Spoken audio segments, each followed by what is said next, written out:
wabarakatuh, saudara pemirsa dimanapun saatnya menyempatkan diri menonton channel siaran Agung Pus YouTuber.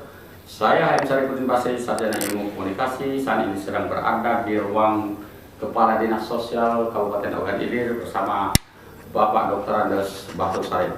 Pak Bahrus, selamat pagi. Selamat pagi. Ya. Hari ini terima kasih dikasih kesempatan bertemu bertatap muka. Intinya kita komunikasi memenuhi undang-undang keterbukaan informasi publik Undang-Undang Nomor 14 2008 bekerjasama dengan Pemda Ogan Ilir.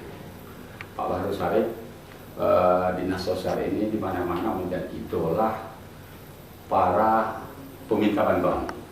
Nah, mungkin Pak Bahrus Sarip sebagai Kepala Dinas Sosial Ogan Ilir bisa menjelaskan tupoksi dari dinas sosial saya. Terima kasih Pak Haji.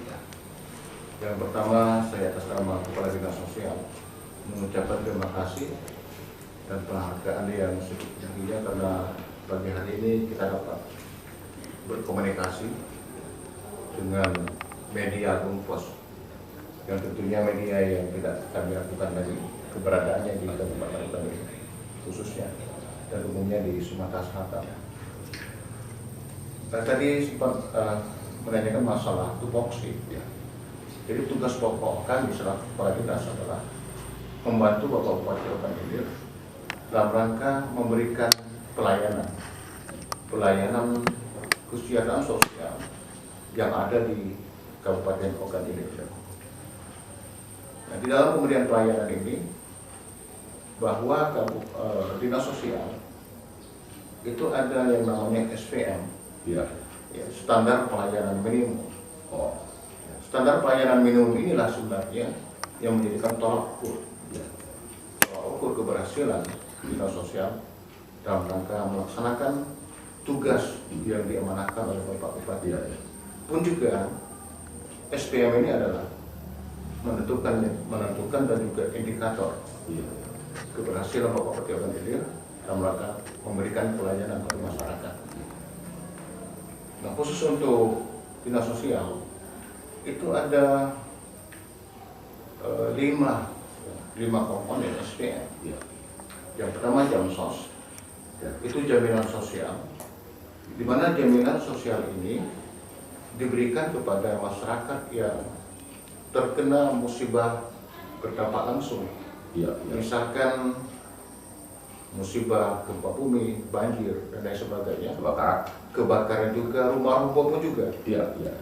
Kita memberikan bantuan kepada mereka. Nah, itu bantuan cuma-cuma, Pak Ketua Kepala Dinas. Bantuan cuma-cuma. Iya, bantuan dari pemerintah Ogan Ilir untuk pada masyarakat yang terkena musibah, yang berdampak musibah ini. Dan tentunya ini sudah dianggarkan, kita anggarkan di dinas sosial Kabupaten Ogan Ilir. Nah, saya baru dilantik itu lebih kurang 1 bulan 10 hari. Banyak betul yang saya lihat di lapangan bahwa kita memang perlu pendanaan tambahan untuk memberikan pelayanan di bidang sosial ini. Itu yang pertama. Yang kedua, SPM yang kedua adalah itu memberikan pelayanan kepada disabilitas.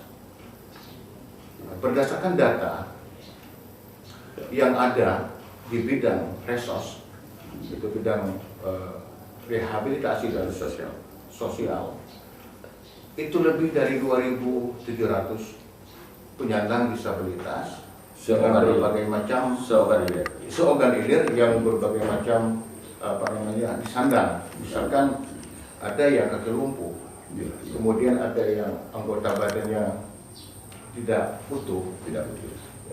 Kemudian juga disabilitas ini ada juga umpamanya dia tidak bisa berbuat apa-apa lagi. Nah, ini sudah kita data melalui bidang resos.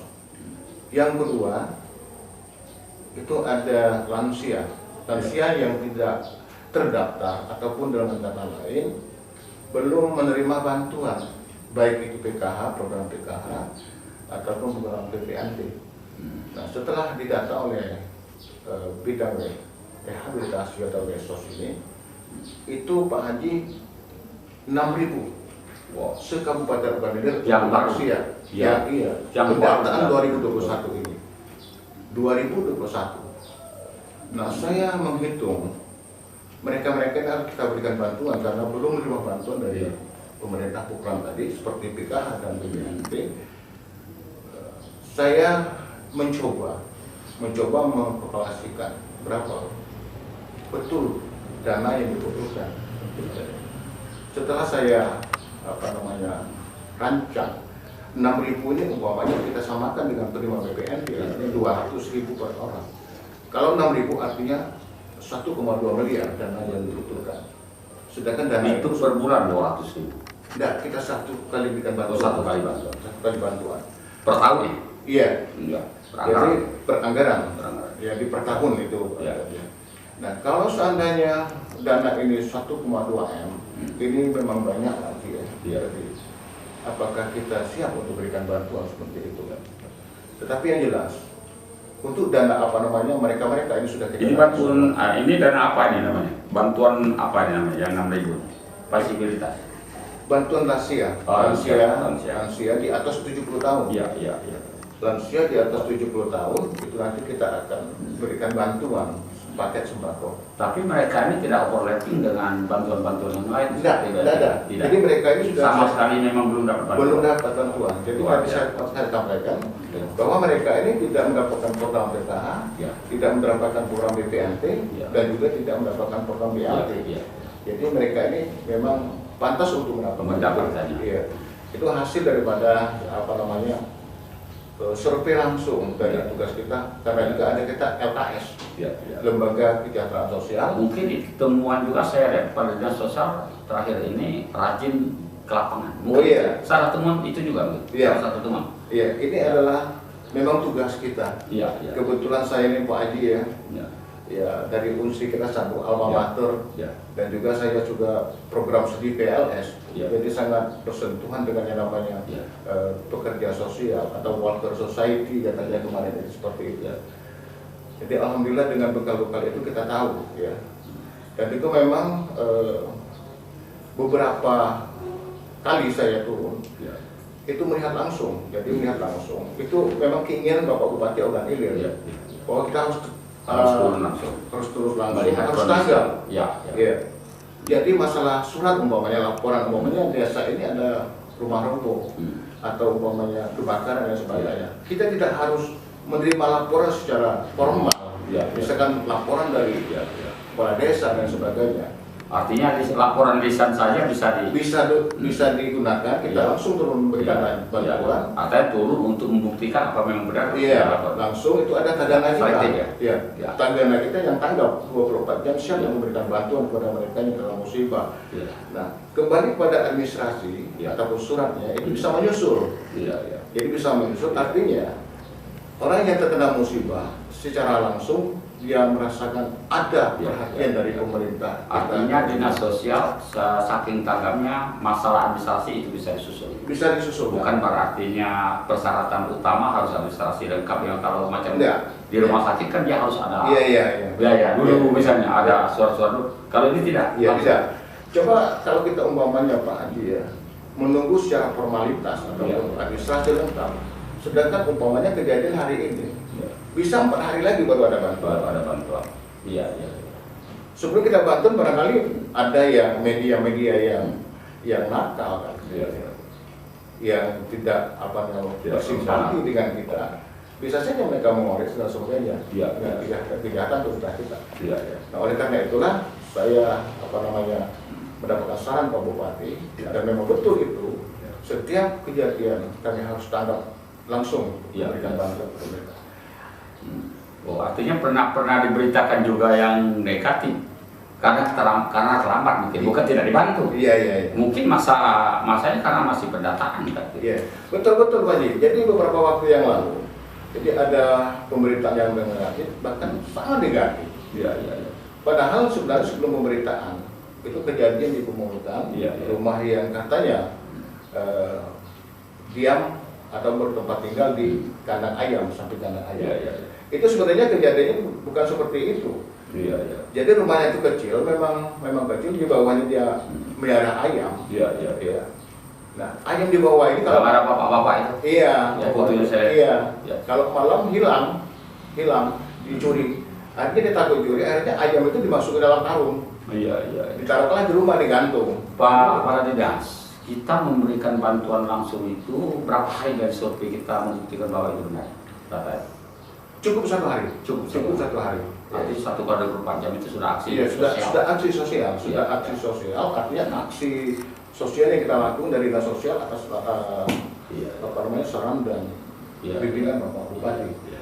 Perlu juga kami sampaikan Pak Haji bahwa untuk menangani masalah musibah ataupun tanggap darurat ini ya, tanggap darurat, kita memiliki itu personil yang nama Tegana. Jadi Taruna Siaga Bencana setiap saat 24 jam siap untuk memberikan bantuan kepada masyarakat. Oh, artinya mereka ini langsung mendeteksi dan memberikan informasi Iya, tentang berbagai kejadian. langsung dengan WA saya. Ya, ya. Saya langsung tahu, jadi 24 jam WA saya. Berapa banyak personil Tagana? Sekarang ya. itu yang masih aktif dan memang aktif, yang lainnya keluar. Itu 42 orang. 42 orang itu tersebar di kabupaten. Di kabupaten. Di kabupaten. Artinya setiap di 16 kecamatan itu sudah ada Tagana. Sudah ada Tagana. Nah, mereka ini tinggal kita di dinas sosial memperhatikan kesejahteraan mereka. Iya. Bagaimana nanti ke depan. Iya, statusnya honor mereka ya? Honor semua. Honor. Ya. Jadi kita bersyukur alhamdulillah mereka tanpa pamrih melaksanakan tugas sosial ini dengan sangat baik. Tinggal kita memperhatikan mereka bagaimana imbang rasa barangkali memberikan fasilitas mereka untuk memberikan informasi atau mengecek informasi sudah disiapkan oleh ya sudah semuanya berupa apa ya? Itu semuanya sudah kita siapkan ya, terutama masalah perlengkapan untuk mereka ke lapangan ya. Juga pakaian juga sudah lengkap semua. Lengkap ya. Termasuk sarana komunikasi, pulsa segala macam. Ya. Nah, kemudian kami berencana juga itu Pak Haji bahwa tahun depan itu kami berencana ya, kalaupun ada restu dari Pak Bupati dan juga ada dukungan dari pusat, karena PAD mengambil bola istilahnya, jangan kita mantap di sini. Tapi dengan kondisi saat ini yang belum bersahabat dengan COVID-19, jadi kami belum bisa berbuat banyak masalah ini. Angan-angan dari kita sangat banyak Pak Haji. Ini kita berharap ke pemerintah daerah atau memang ada perusahaan-perusahaan pihak ketiga yang kita hubungi?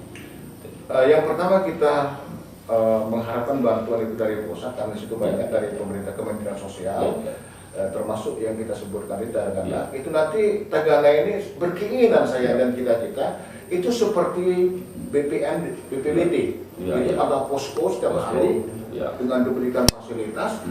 Setiap saat pun mereka tanpa ada alasan sedikit pun mereka harus ada di situ. Ada bencana-bencana yang sifatnya berbahaya, kita pasang tenda kan di lokasi. Seperti banjir seperti apa Ustaz?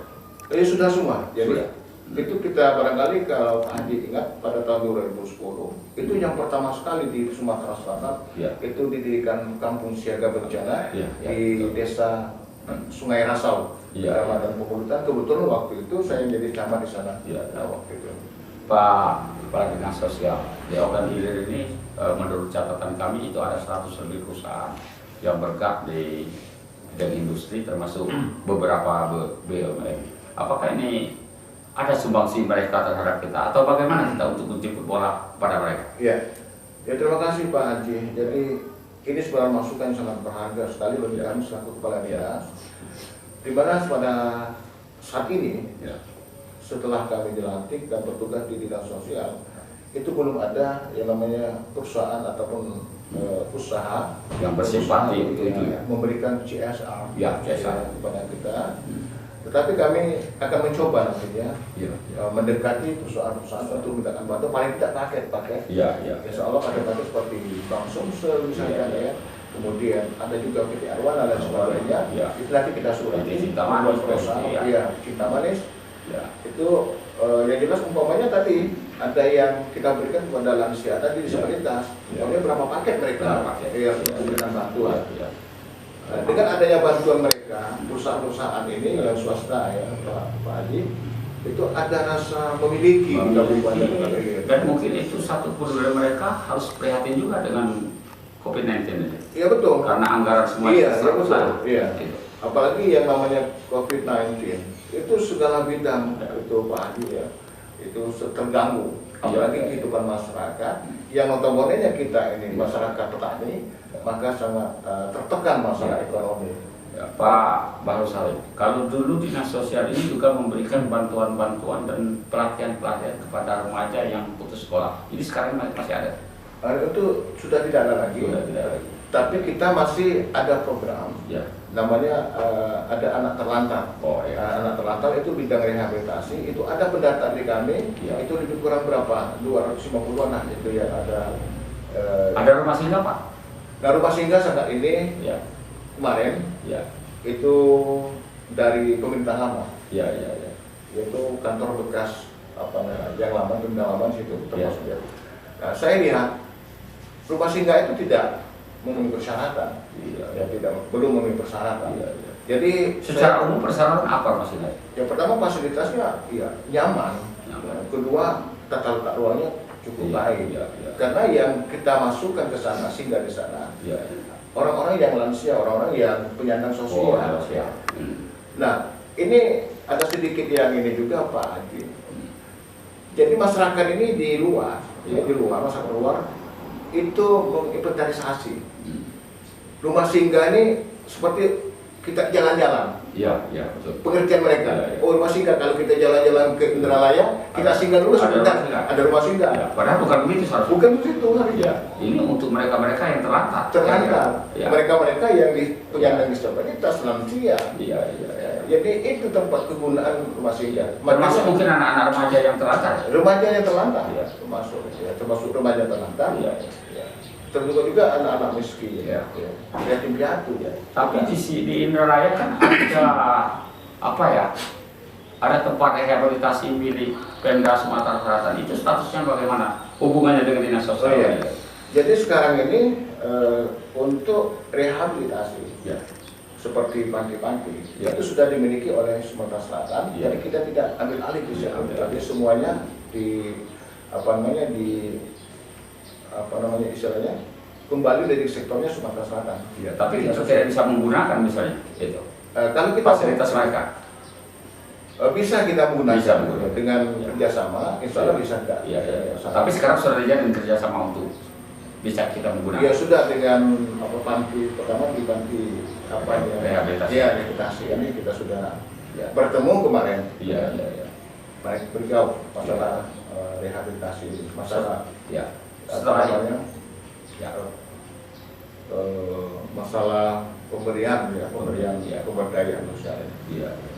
Selain dari itu kan sekarang ini Ogan Ilir terkena juga dengan masalah narkoba oleh anak-anak remaja. Ada nggak dinas sosial perhatian untuk membantu kira-kira mereka itu misalnya direhab ini bagaimana? Terima kasih Pak Haji. Jadi masalah ini kalau di sana rehab itu nafsa penyalahgunaan narkotika dan sejenisnya. Nah untuk tahun 2021 ini nomenklatur itu tidak lagi berada di dinas sosial. Jadi yang menangani masalah BNN, itu saya tanya kemarin beberapa waktu yang lalu dengan pembintanginya, Pak katanya kita tidak ada lagi. Rencana tahun depan itu saya masukkan untuk sosialisasi dan kepada seluruh masyarakat Kabupaten Kota Ilir dampak atau bahaya daripada narkotika ini. Mengenai 6.000 yang terdata baru dari lansia yang akan menerima katakanlah bantuan, itu kapan mulai? Nah untuk yang terdata, untuk yang terdata, insya Allah tahun 2022 itu yang 6.000, tapi ya sekarang ini sudah kita berangsur. Pada hari Jumat nanti, kita akan berikan lansia yang tanpa menerima bantuan dari pemerintah, program pemerintah seperti PKH dan BPNT, itu sebanyak 50 lansia, termasuk anak terlantar dan mampu. Itu lokasinya di Indralaya Raya. Itu ada 50. Sudah ada. Nanti kita akan berikan itu. Kebetulan ada bakti sosial Tagana. Jadi mereka seluruh Tagana itu hadir.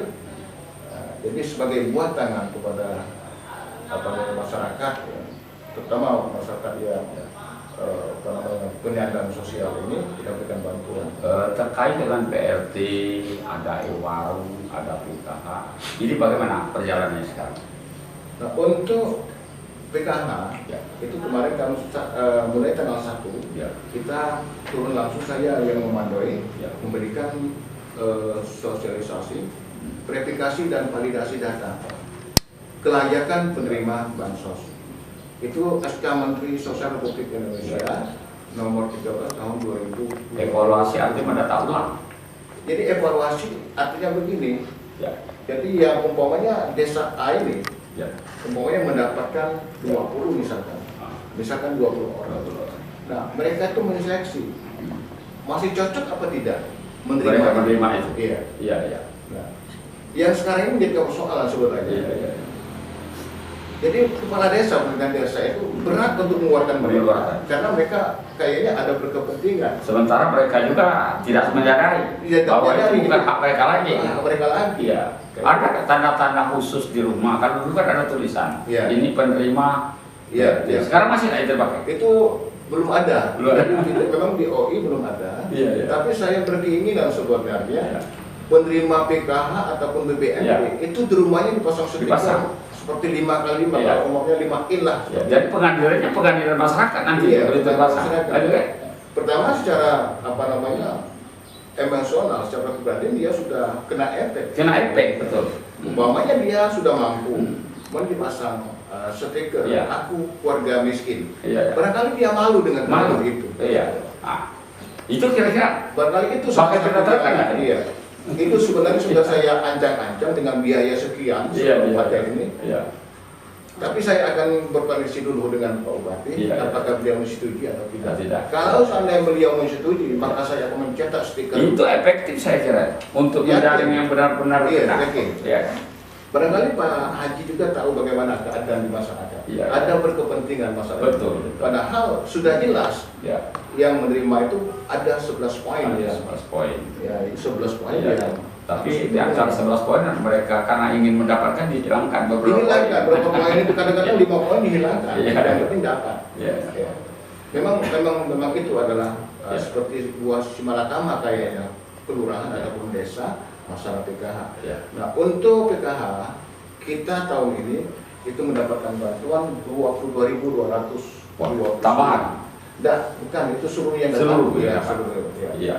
Alhamdulillah itu tidak ada masalah. Makanya kami turun ini, apakah mereka ini mau diganti atau tidak? Iya, ya. Saya langsung ke lapangan. Kalau seandainya desa A itu mendapatkan bantuan 300, umpamanya setelah direseksi, ada tinggal umpamanya 290 misalkan. Ya, artinya 10 orang bisa dialihkan. Bisa dialihkan dengan yang tetap kotanya tetap 300. Iya. Kemudian kami juga menambah setelah kami selesai ini menambah setiap desa itu 25. Tadi 241 desa. Iya. Untuk diusulkan ke kementerian. Nah, sekarang yang kedua itu Pak Haji, ada bantuan namanya BPNT. Yaitu bantuan pangan non tunai. Ini penerima atau sembako, ya. KPM itu tidak menerima uang tunai, tapi dia menerima bahan makanan. Ini nanti diatur oleh TKSK yang melaksanakan ini semuanya. Termasuk e-warung mungkin yang e-warung itu yang menentukannya adalah Bank Republik Indonesia, yang karena mereka telah mengeluarkan dana itu. Iya. Nah, perlu saya sampaikan Pak Haji, beberapa waktu lalu itu Menteri Sosial Republik Indonesia itu merilis bahwa ada buku tabungan. Itu kalau di dalam KPM disebutkan KKS, kartu keluarga sejahtera. Itu saldo nol. Seluruh Indonesia itu sebanyak 21 juta. Termasuk kita di dalamnya. 5.554 yang Pak Dinas Sosial lagi ingat. Saya pernah mendapat karena kita ada redaksi tempat masyarakat juga mengadu. Ada beberapa PKH yang pakai ATM. Itu di pool di ketuanya apa kepala apanya itu, bukan di masyarakat penerima PKH. Itu bagaimana antisipasinya? Bukan berarti mereka menyalih semuanya. Memang di dalam petunjuk ada dibuat kelompok itu memudahkan sebenarnya. Mungkin ada alasan-alasan tertentu. Memudahkan, Ya, umpamanya itu. Kecamatan Indralaya, ini ada PKH-nya 60. Dibuatlah ditunjukkan mereka di antara mereka. Iya, ada 60 perwakilan untuk satu mengambil orang itu. Untuk mengambil itu. Artinya bukan negatif. Bukan, iya. Itu. Nah, betul seperti itu. Tetapi Ya. dalam pelaksanaannya, nah setelah mereka kelompok ini umpamanya sudah mengecek itu masuk atau belum, kartu ini dikembalikan lagi kepada yang punya. Iya, iya. Bukan dia yang bukan megang. disimpan. Bukan disimpan. Disimpan itu menyalahi Iya. dari aturan yang ada. Tapi sebenarnya efeknya ada juga positifnya. Kalau mendengar keterangan tadi dan kita melihat memudahkan juga yang mendapat itu. Iya, belum tentu aman juga yang pemiliknya itu mengambil menyimpan itu. Iya. Tapi aturan memang tidak boleh. Iya, aturan tidak boleh. Tidak boleh. Makanya tadi sudah dibentuk ketua kelompok memudahkan mereka yang menerima ini untuk menerima bantuan. Nah, setelah dicek umpamanya bantunya ini sudah masuk, kembali lagi dikembalikan kepada yang punya, bukan berarti serta-merta sesuai dengan aturan. Iya, bukan serta-merta ketua kelompok ini menguasai kartu ini tidak boleh. Ada sanksi nggak? Ada sanksinya. Ada sanksi. Bisa sampai ke. Ada yang sudah disanksi belum saat ini? Belum ada. Belum ada. Ini baru teguran-teguran saya panggil semua. Tapi kan teguran sudah. Sudah saya teguran. Bahkan kemarin itu ada salah satu ketua kelompok sampai stres dengan saya. Iya, iya. Saya tanya masalah ini, sama stres dia. Ya. Ada dua orang, bahkan banyak masuk, termasuk dari Mangkuang, Marakuang. Itu ada masuk, karena saya ini dengan media open. Jadi banyak sekali informasi dari rekan-rekan kita media online itu yang memberikan laporan seperti itu dan sudah kami tindak lanjut itu. Ya Pak Kepala Dinas, kalau di ujung waktu mungkin ada himbauan kepada masyarakat penerima berbagai bantuan melalui dinas sosial ataupun pusat, silakan. Ya. Terima kasih Pak Haji dari Adompos. Dalam kesempatan yang baik ini kami mengharapkan kepada seluruh masyarakat penerima bantuan sosial, baik itu PKH, PPMT, kemudian ada bantuan sosial lainnya, kiranya mengharapkan dan bantuan tersebut dapat digunakan dengan sebaik-baiknya. Dan juga bagi masyarakat yang belum menerima bantuan, kami mohon kiranya melalui kepala desa untuk melapor kepada kepala desa ataupun lurah. Nanti lurah ataupun kepala desa datang langsung ke dinas sosial untuk menyampaikan kebutuhan pelayanan masyarakat yang ada di tempat masing-masing. Sosial besar, demikian wawancara singkat kami dengan Kepala Dinas Sosial Kabupaten Ogan Ilir, Bapak Marus Harip. Terima kasih Pak Marus Harip. Insya Allah ini akan berguna bagi kita semua yang mengetahui tentang dinas tupoksi Dinas Sosial Kabupaten Ogan Ilir, pada khususnya Dinas Sosial pada umumnya. Lebih kurang kami mohon maaf, pada Allah saya mohon ampun. Assalamualaikum warahmatullahi wabarakatuh.